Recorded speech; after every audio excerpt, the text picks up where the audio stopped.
Bismillahirrahmanirrahim. Alhamdulillahi Rabbil Alamin. Wassalatu wassalamu ala asyrafil anbiya'i wal mursalin. Nabiyina Muhammadin wa ala alihi wa sahbihi ajmain. Assalamualaikum warahmatullahi wabarakatuh.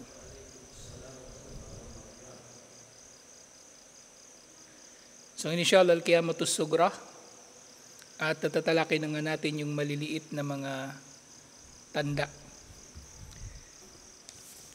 ng pagdating ng araw ng paghuhukom. So dito sa mga tanda na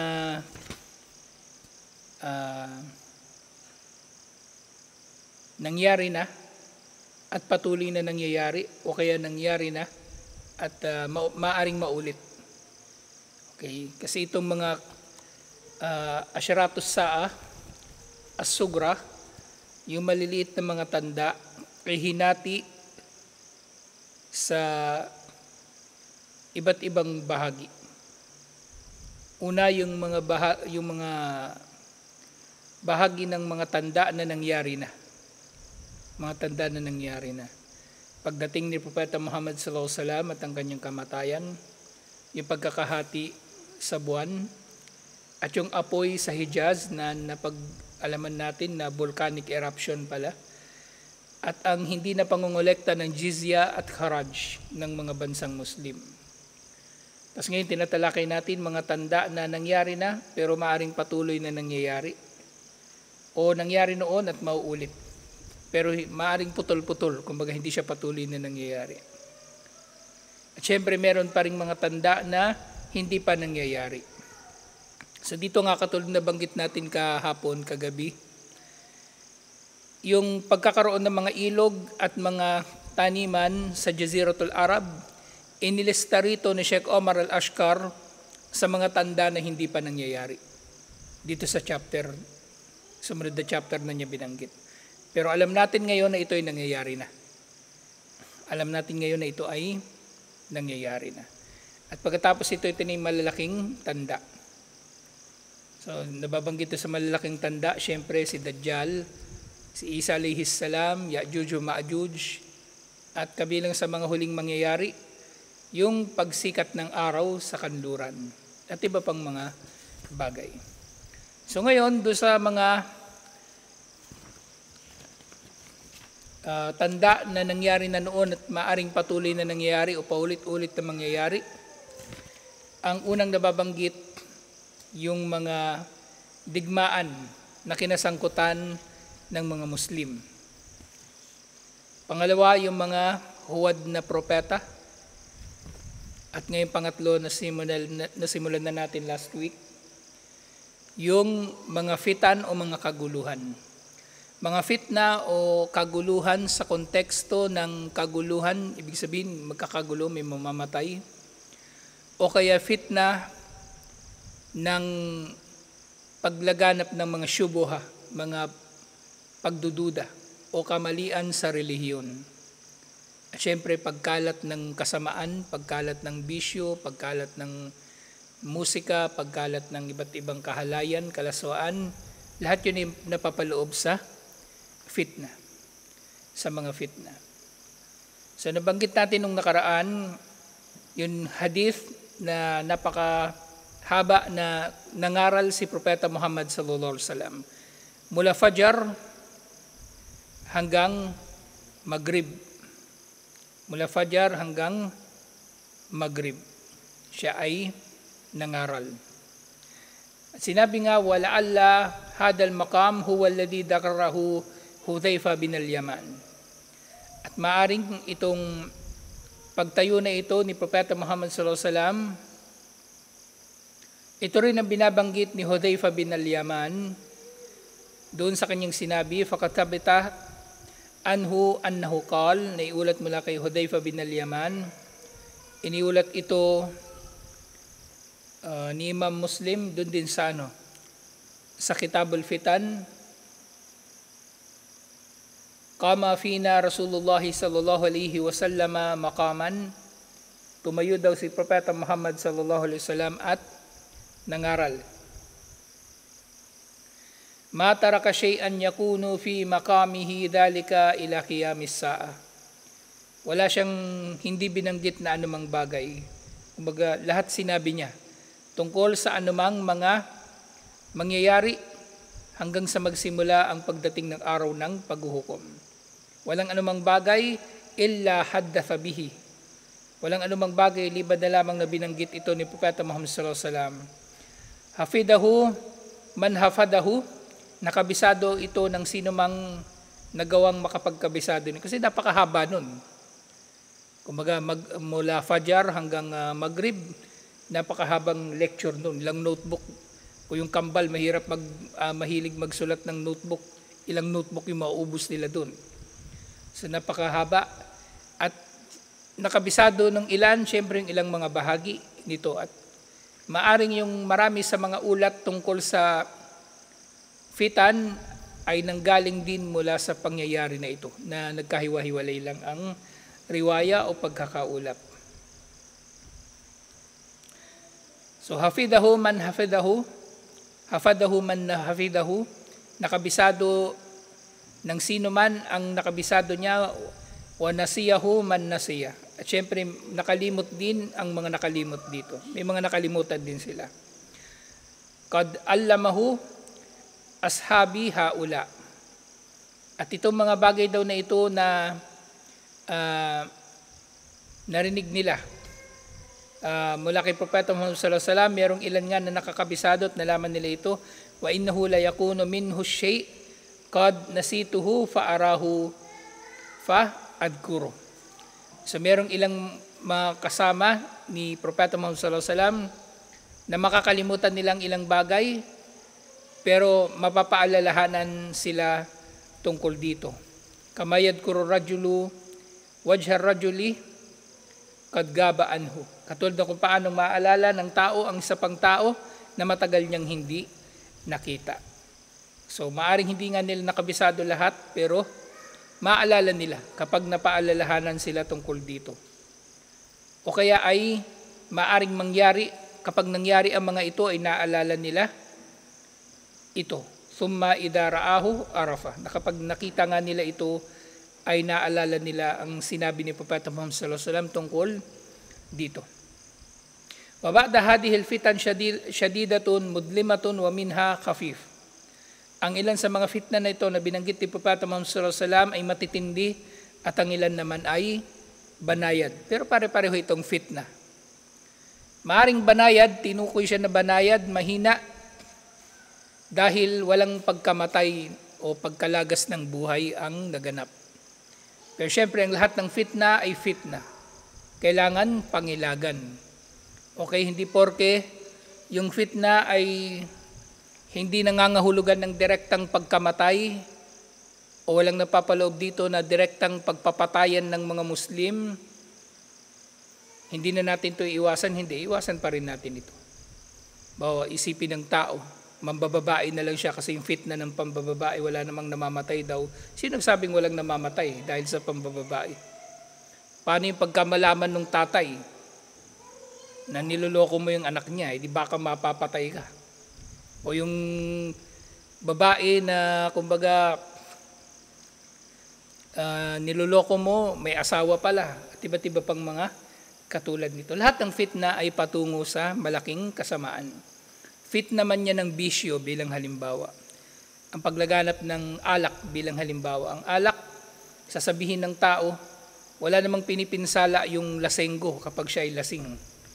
Sino nagsabi sa kanila? Ang marami sa mga krimen na nangyayari ay dahil sa mga lasing. Mas marami pa actually sa addict. Kasi yung alak, legal. Eh yung shabu, mahirap makakuha ng shabu.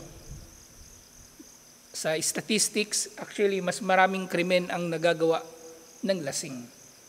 May lasing na nanggagahasa, may lasing na pumapatay, may lasing na hindi na nga niya alam nga ang ginagawa niya. Either gigising siya sa kulungan, sa ospital, o gigising siya, nandun siya sa libingan. Tinatanong na siya ni Munkar at Nakir. Kasi hindi nila alam kung ano yung kanilang ginagawa, kaya nga tinawag itong umul khabaith, ina ng kasamaan. At ang lahat na may kinalaman sa alak ay isinusumpa ni Allah. Yung gumawa ng alak, yung nagbenta ng alak, yung bumili ng alak, yung inutusan bumili ng alak, yung nag-promote ng alak. Kaya nga yung mga scholar, nung nakita nila si Robin Padilla nag-commercial, San Miguel Beer ba yun? Yung commercial na, galit na galit talaga sila kasi lahat ng may kinalaman sa alak ay nagkakasala, isinusumpa ni Allah. Hindi niya pwedeng ikatwiran na merong kontrata. E di sirain niyo yung kontrata, bayaran niyo yung kailangang bayaran na multa para hindi siya ma-involve dun sa commercial ng alak. Eh siya rin may gusto nun eh. Kaya siya naroon. Siya may gusto. Kaya ngayon din, may post si si Abdul Kahar. Abdul Kahar di mapunong, prinomote pa niya yung pinsan daw niya na naging basketball player. Tapos yung pala yung team nila, team ng alak. E di may kinalaman din siya sa alak. At kasama rin siya dun sa isusumpa ni Allah. Na kumbaga lahat ng may kinalaman sa alak. Hindi lang alak, lahat ng bisyo. Kumbaga, lahat ng bisyo. Bawa yung sigarilyo halimbawa, nakasira siya sa kalusugan ng naninigarilyo pati nung ibang tao. So meron nga tinatawag na yung second hand smoke, actually mas delikado 'yon para sa nakakalanghap. Kaysa doon sa mismong naninigarilyo, minsan mas apektado sila, lalong-lalo na yung mga bata, mas naapektuhan sila. Kaya nga sa mga public transportation, binabawal na talaga yung paninigarilyo. Bawal manigarilyo yung driver, bawal manigarilyo yung pasahero. Kasi nakaapekto yung sigarilyo, yung usok nito kahit sa ibang tao, hindi lang doon sa mismong naninigarilyo. At ang masama kasi sa bisyo, kumbaga, halal, ginawa nilang legal sa kanila. Ginawa nilang legal. Samantalang kung tutuusin, kaya nag-iimbento yung tao ng yung sin tax na tinatawag, tax para sa mga alak at sigarilyo.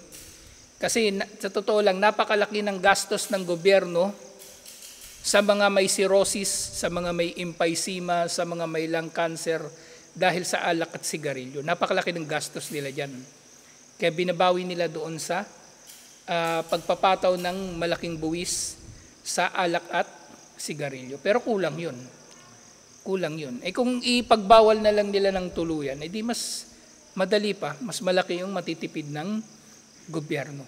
Malaki kinikita nila, oo, pero malaki yung ginagastos nila. Hindi lang sa cost doon sa pagpapanatili ng kalusugan ng mga tao, kundi doon sa krimen na dulot ng lasing at ang iba pang mga katulad nito. So lahat ng yun ay fitna. Lahat ng yun ay fitna. At syempre, yung drugs, self-explanatory na yun, laganap din yun sa mga Muslim. Actually, nga hindi maganda ngayon eh. Parang naalala ko na naman, yung mosque doon sa Green Hills, yung sa shopping center, maraming tumaliwas doon. Kasi sabi nila, kapag nagkaroon ng mosque dito sa Green Hills, papasok na rin yung shabu. Iniugnay na nila yung mga maranaw talaga sa shabu. Eh, hindi naman natin masasabing walang batayan yun. Totoo nga eh. Totoo naman talaga. Na nauugnay na ang Muslim sa droga. Ang mga Muslim nauugnay sa loose firearms. Kapag may Muslim, akala nila lagi may baril na illegal. Pwedeng pagkunan ng baril na illegal. Uy, may Muslim dyan, may baril dyan, sigurado. At kung ano pang iniugnay sa mga Muslim na yun nga, fit na din kung tutuusin. So lalaganap ang lahat ng mga ito. At merong matitindi at merong may hina. Pero syempre lahat ng ito ay ating iiwasan. Lahat ng ito ay ating iiwasan. Fi hadith Hudayfa, fi Sahih Muslim, sa iniulat ni Hudayfa, doon sa iniulat ni Imam Muslim, na sinabi niya, minhunna ay minal fitan, talatun, la yakkadanna, yadaranna syai'a. So meron daw mga fitna na napakatindi na walang anumang bagay liban na lamang na sisirain nito. Meron mga fitna na napakatindi na walang anumang bagay liban na lamang na sisirain nito. Wa minhunna fitnatun kariyahis safe. At meron din namang mga fitna na dadaan lang sandali na parang hangin, banayad na hangin sa tag-init. Minha sigar, at meron din namang maliliit na mga fitna, wa minha kibar, at meron din namang malalaki. So may iba't iba siyang fitna na tinukoy. 3 na sobrang tindi, wala itong ititirang anumang bagay halos. At meron ding fitna na maliit na parang hangin lang na dumaan. At syempre may maliliit at may malalaki. At ito na ang dahilan, bakit kailangan nating iwasan ng fitna, malaki man o maliit. Na hindi tayo pwedeng magmamalinis. Sasabihin natin, kaya ko yung fitna na yan. Hindi ako maapektuhan ng fitna na yan. Kaya kong tumira dito sa Maynila na hindi ako maapektuhan ng fitna. Kaya kong makipag-usap sa babae nang hindi ako naapektuhan ng fitna. Kaya kong magdakwa ng nagpapasyahada nang hindi ako naapektuhan ng fitna. Walang pwedeng magmamalinis. Walang pwedeng magmamalinis. Ang fitna ay dapat tinatakasan. Hindi ito hinahamon. Okay? Walang sino man ang pwedeng magmamalinis. وَيَبْلُغُ مِنْ شِدَّةِ هَذِهِ الْفِتَنِ أَنْ تَخْرُجَ الْمُسْلِمْ عَنْ دِينِهِ. So maaaring mangyari na sa tindi ng fitna, lalabas ang Muslim mula sa kanyang relihiyon. Lalabas ang Muslim mula sa kanyang relihiyon. At syempre, yung tindi ng fitna na ito, maaaring ang fitna ito na, hindi lang yung matitinding fitna na nagpapatayan ng mga Muslim. Maaaring ito'y fitna na wala namang patayan ng mga Muslim na mangyayari, pero tatalikod ang Muslim sa kanyang relihiyon. Kasikatan, fitna na banayad yan kung tutuusin. Pero ilang Muslim na ba ang naligaw dahil sa kasikatan? Inakala nila na lagi silang tama. Inakala nila na sila ay mayroong karapatan sa mga bagay na wala naman silang karapatan dito. At iba't iba pa. Yung nga lagi ko nababanggit sa inyo, hindi ko lang binabanggit yung pangalan. Banggitin na natin ngayon para lang maintindihan ninyo yung sinasabi ko. Napakabait nung bata na yun. Hindi na namin sukat akalain magkakaganon yun eh. Lagi nga late yun eh. Pag meron kaming may lakad kami, yung sakit niya eh. Lagi siya late. Kaya hindi namin naasahan, nandun na sa Marawi. Tumigas ang ulo nun, nung sumikat siya. Doon nagsimulang tumigas yung ulo niya. Sumikat siya nung mga 2015, 2016, sumikat siya. Nasa Saudi ka na nun, no? Sumikat siya nun. Yung mga video niya, sinishare ng mga tao. Talagang match na match sila ni Ahmad Javier, tapos magka-partner pa sila sa Islam 102. Sabi niya, mas advanced daw yun na Islam 101. Actually, mali eh. Kung mas advanced na Islam 101 yun, dapat 201, hindi 102. Kapag 102, ibig sabihin, ibang subject yun. Pang first year na subject, pero ibang subject sa 101. Kung gusto niya gawin pang second year, 201 dapat yung pinangalan niya. Yun. So pareho silang nalinlang ng kasikatan. Nakita natin, syempre, si Ahmad, anong nangyari sa kanya. So, fitna yun na banayad. Walang nagpatayan dahil sa kasikatan, pero maaring yung Muslim tatalikod sa kanyang relihiyon dahil sa kasikatan. Okay? Kasi yung pagiging kawarij, oo, Muslim sila, pero mapanganib nga na yun. Mapanganib pa rin yung nakalagayan. Kasi nagpapatupad sila ng batas na hindi naman batas ni Allah. Nagpapatupad sila ng batas na hindi naman batas ni Allah. وَمَنْ لَمْ يَحْكُمْ بِمَا أَنزَلَ اللَّهُ فَأُولَٰئِكَ هُمُ الْكَافِرُونَ. Sino mang hindi hatol sa pamagitan ng batas ni Allah, sila ang mga hindi mananampalataya. Kaninong batas ba ang nagsasabi na pumatay ka ng sibilyan? Kaninong batas ang nagsasabi, nagpapahintulot na pumatay ka ng Muslim na hindi mo kapanalig sa pagiging ISIS o sa pagiging Abu Sayyaf? Batas nila yan, invento lang nila yan. O di nandun na sila sa bingit ng nakid, ng nakakasira sa pagiging Muslim, di ba?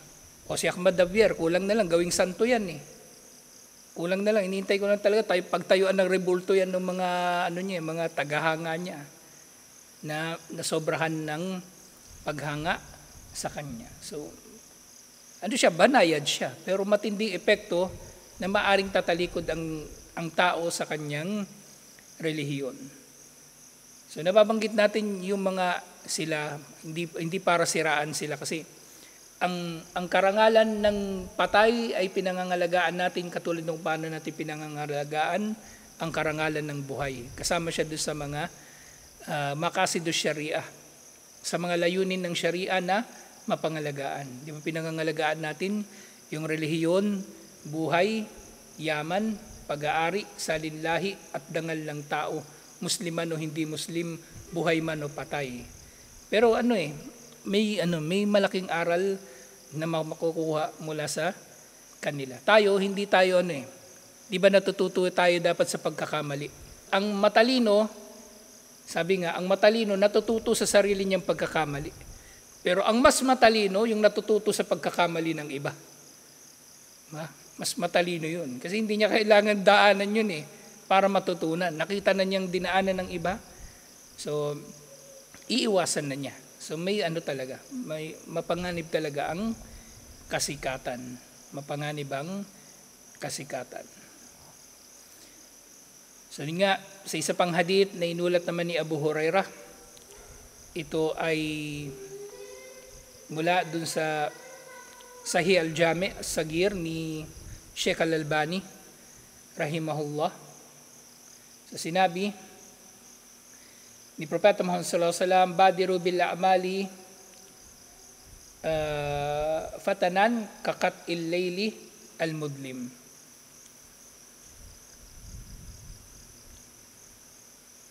Parang may kulang dito sa Arabic. Badiru bil a'mali. Bali, hanapin ko na lang yung may nawawala ng mga preposition dito. So sabi, magmadali kayo sa paggawa ng mabubuting gawain bago pa dumating ang fitna na darating katulad ng mga piraso ng gabi. Piraso ng gabi, ibig sabihin, unti-unti lang darating ang mga kadiliman nito. Hindi biglaan, hindi mo mapapansin. Ito yung masama. Yung hindi mo napapansin, nalulugmok ka na pala dahan-dahan sa fitna. Nakalubog yung paa mo, tapos mamaya yung tuhod mo na yung nakalubog. Kasi hindi mo na mapapansin, nasa leeg na, hanggang leeg ka na sa fitna. So dahan-dahan na dumarating. Yusbihul mar'u mu'minan wa yumsi kafiran. So magmadali kayo sa paggawa ng mabuting gawain bago dumating ang fitna na darating na parang pira-piraso ng gabi, ng kadiliman ng gabi. Na ang tao ay aabutan ng umaga na siya ay mananampalataya at aabutan ng gabi na siya ay kafir. Ganun kabilis. Ganun kabilis, magugulat siya na ganun na lang. O baka nga hindi nga niya marirealize Hindi siya magugulat, kumbaga, wala siyang pakialam. Hindi niya naramdaman na nagiging kafir na siya. Wayumsi mu'minan, wayusbih kafiran. At yung iba naman, aabutan ng gabi na sila ay mananampalataya at aabutan ng umaga na sila naman ay kafir. Yabi'u ahadukum dinahu bi'aradin kalilim minad dunya. Na ito ay mangyayari kapag ang sino man sa inyo ay nagbenta ng kanyang relihiyon sa maliit na halaga ng dunya. Sa maliit na halaga ng dunya. At ito iniulat nga rin ni na Imam Ahmad, Imam Muslim at Imam At-Tirmidhi. Na ngayon tao, pinagpapalit niya yung kanyang relihiyon sa maliit na halaga. Sa paanong paraan? Sweldo, o promotion, impluensya, politika, at iba't iba pang bagay. Maring mangyayari, ipagkakanulo niya yung kapatid niya. O para tumaas yung mo doon sa SPAG. Kailangan mo maglaglag ng Muslim. Sabihin ng SPAG, magano nga dyan, magturo ka nga dyan ng pwede nating mahuli. Para ma-promote naman ako. Kapitan ako ngayon para maging lieutenant colonel na ako. O di yung sip-sip sa SPAG, magtuturo na kung sino-sino. Sample lang yun. Hindi ko sinasabing nangyayari yun. Pero maaring mangyari ng ganun. Kaya nga, umiiwas kami doon sa mga ganun. O kaya, mangyayari na yung Muslim ay wala naman siya yung pagkakanulong Muslim, pero doon niya makikita yung pakinabang ng dunya sa isang bagay na makukompromiso yung kanyang relihiyon. O gusto niya malaking trabaho, yung call center, 30,000 sweldo, buwan-buwan, pero bawal mag-hijab. Di nagtanggal na nga ng hijab. Hindi na nag-hijab. O merong trabaho, mataas sweldo, pero mag-ahit ka ng balbas. O sige. O merong trabaho, mataas sweldo, pero hindi ka pwede magsala rito ha, kahit break time, bawal magsala. O sige, sa gabi na lang mo siya magsasala pag gano'n. So pinagpalit niya ang kanyang relihiyon sa dunya. At iba't iba ang anyo nito. Iba't iba ang anyo nito. Hindi lang ito nasa anyo na yun nga, ipagkakanulo mo yung kapatid mo o ipapahamak mo, tatraidorin mo. Maaring sarili mo lang yung pinagkakanulo mo. Sarili mo na lang yung nililinlang mo. Pero yun nga, nakokompromiso ang relihiyon, nagiging dahilan para talikuran mo ang relihiyon o mapabayaan mo ang relihiyon. Okay? So lalayuan natin mga bagay na ito. Kaya nga hindi ang mundo talaga ay dapat maramdaman mo talaga na ikaw ay nagigipit dito, naiipit. Maramdaman mo na ang mundo ay kulungan. Kasi kung parang hindi ka nakakaramdam dito ng hirap, baka may kulang sa'yo, may problema sa'yo. Kasi in-enjoy mo na yung buhay mo dito sa mundo. Tapos may iba, gusto pa magpulis, gusto pa mag-abogado, gusto magpolitiko, ilalagay nila yung kanilang mga sarili sa lugar na may fitna. Mahirapan sila sa ganitong kalagayan. Mahirapan sila. Kaya nga marami sa mga Muslim, alhamdulillah, mamaranaw lalo na, mas gusto nila magnegosyo kaysa magtrabaho. Kasi may mga trabaho na yung katulad doon sa alak, halimbawa, paano security guard ka ng factory ng alak, o di may kasalanan ka rin doon, security guard ka ng bangko, o di may kinalaman ka di sa riba, o bodyguard ka nung GRO, o nung politiko, na alam mong masama, di damay ka doon sa mga bagay na yun. Kaya nga, ang fitna ay tinatakasan. Ang fitna ay tinatakbuhan. Malaki man ito, maliit, o nakakaramdaman ka man dito ng panganib sa iyong buhay, makaramdam ka man dito ng panganib o hindi sa iyong buhay, dapat maramdaman mo at least ang panganib sa iyong relihiyon. Mararamdaman mo yung panganib sa iyong relihiyon. So meron pang isang hadith. Inulat ito ni Anas radiyallahu anhu.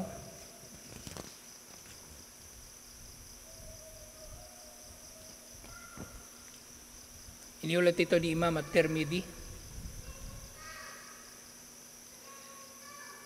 So si Propeta Muhammad sallallahu alaihi wasallam daw ay nagsabi, yakunu bayna yaday sa'a fitanun kakat il-layli al-mudlim.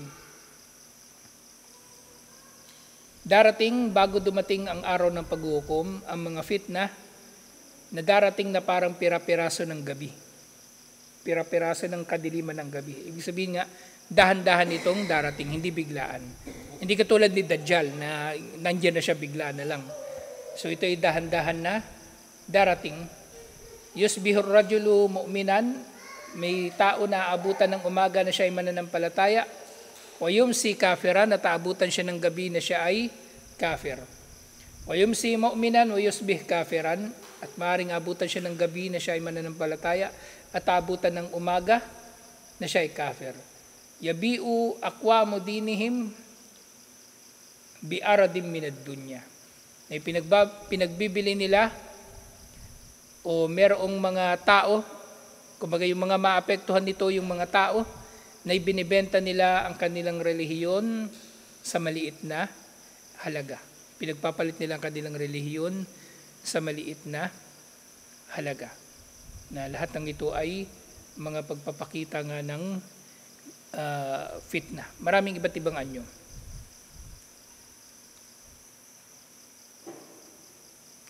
So may isa pang hadith,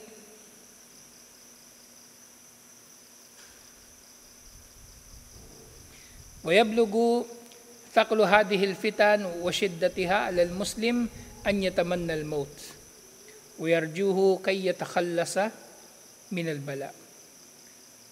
So darating daw ang ilang mga fitna na napakatindi na hihilingin ng Muslim na namatay na lang sana siya. At hahangarin niya nga ito upang makaligtas na mula sa parusa o paghihirap na dala ng fitna na ito. So ito napakatindi na talaga na hihilingin na lamang niya na sana siya ay namatay na. Pero syempre hindi ito dapat sa Muslim, di ba? Hindi dapat mananalangin ng Muslim ng kamatayan. Ang mas dapat niyang idalangin kay Allah na manatili tayong buhay kung magiging mainam ang mabuhay at bawian na tayo ni Allah ng buhay kung magiging mas mainam ang kamatayan. Ganun. Pero yung hihiling ka direkta kay Allah ng kamatayan, hindi dapat ganun. Hindi dapat ganun. So muli merong iniulat si Abu Hurairah, iniulat ito ni na Imam al-Bukhari at Imam Muslim, la taqumus sa'atu, sabi ni Propeta Muhammad sallallahu alaihi wasallam, la taqumus sa'atu hatta yamurra ar-rajulu bi kabri ar-rajuli. Hindi darating ang araw ng paghuhukom hanggang sa mapadaan ang isang tao sa libingan ng isa pang tao, fayaqul, at sasabihin niya, ya laytani kuntu makana. Sana ako ay nasa lugar niya. Naintindihan niyo? Merong tao na padaan siya doon sa libingan ng isa pang tao at sasabihin niya, sana ako ay nakalibing na rin doon. O sana ako na lang yung nakalibing. Kumbaga iniisip niya na mas magiging maayos, maganda ang kalagayan ng namatay na kaysa sa kanya na buhay pa.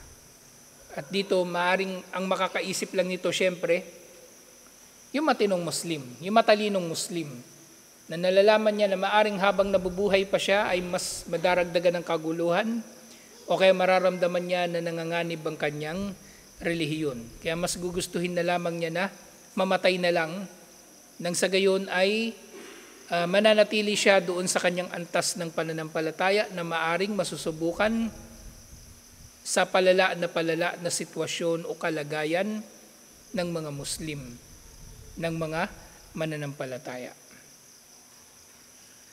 Again, this is sa pang hadith. Iniulat ito ni Imam Muslim.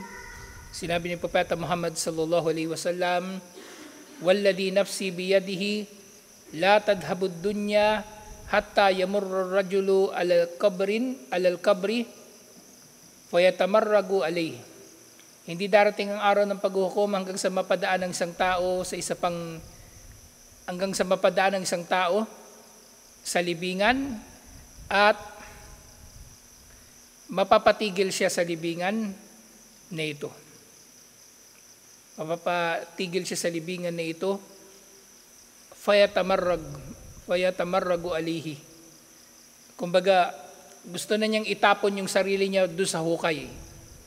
Gusto niya itapon yung sarili niya doon sa hukay. O kaya, bababa na talaga siya doon sa hukay. At sasabihin niya sa sarili niya, ya laytani kuntu makana sahibi hadal kabar. Sana ako ay nasa lugar ng tao na ito na nakalibing. Walay sabihi ad-dinu illal bala. Walay sabihi ad-dinu illal bala. Na hindi niya ito sinasabi sa kanyang sarili dahil sa anumang atraso niya o anumang kasalanan niya sa kanyang kapwa-tao o utang na gusto niyang takasan. Bagkus ang kamatayan ang nakikita niyang matatakasan mula sa mga pagsubok o mula sa mga parusa na nangyayari sa paligid niya. Yun ang dahilan. Hindi dahil sa ano pa mang bagay, liban pa nga doon sa gusto niyang makaligtas na mula doon sa bala. So magiging napakatindi nga ng mga fitna na darating o maaaring ang iba rito ngayon nangyayari at maaaring matindi ito sa pananaw ng Muslim dahil nakita siya na may namamatay, may mga nasisira ng mga ari-arian. Pero nga pinapaalala natin palagi, maaaring mayroong fitna na banayad sa ating paningin, o parang nasanay na lang tayo. Halimbawa, laging may nagtatalo sa Facebook, nagtatalo yung tama at yung mali. So minamaliit na natin, isipin natin normal lang yun. Hindi yun Maring normal, oo, kasi yung mga mangmang lagi naman magsasalita eh. Pero kumbaga, katakutan natin yung resulta ng mga ganong pagtatalo, hindi dahil sa, kumbaga, naiinsulto yung ulama, kumbaga, bagkus ay katatakutan natin na maaring yun ay magiging daan ng paglaganap ng kamangmangan. Kasi yung mga mangmang, mahilig yan magpakitang tao eh. Gusto niyan lumitaw na maalam. Lilitaw yan na maalam, gusto niya ipapahiya yung maalam para lilitaw siya na marunong. Kaya yung mga ganyan, hindi dapat na rin ini-entertain. Kaya pag may nag-comment ng hindi maganda sa post ko, hindi ko na sinasagot, binubura ko lang yung post niya. Binubura ko lang yung post niya. Bahala siyang mamatay sa sama ng loob na hindi ko nire-replyan yung kanyang sinasabi. Ngayon, kung gusto niya makarating sa akin yung gusto niyang sabihin, punta siya rito. Hindi lang yung comment niya buburahin ko, pati pagmumukha niya buburahin ko para magtanda na siya, inshallah. So maraming fitna at yung Muslim ay dapat nagpapakupkup kay Allah at syempre nagpapatatag ng kanyang sarili sa pamagitan ng kaalaman at syempre ang ililigtas niya sa fitna, hindi lang yung sarili niya, pati pamilya niya lalo na. Okay, hindi lang yung iniisip mo na maayos yung kalagayan mo, halimbawa, nangyari minsan sa mga yung mga kapatid natin nasa Saudi Arabia, sabi nila maganda yung buhay dito, nakapagsala sila, nakapag-aral, paano yung pamilya nilang naiiwan sa Pilipinas? Yan ang problema din. Sasabihin nakapag-aral sila, nakapag-umrah, nakapag-hajj, paano yung pamilya nila? Marami silang kaya katwiran kaya ayaw nila umuwi. Kaya siya may trabaho, biyaya, ganyan, pag-aaral. Pero hindi nila alam, dito sa Pilipinas, yung pamilya nila, nagkakawatak-watak na. Yung isa niyang anak, tulog lang ng tulog. Ayaw pa niyang umuwi.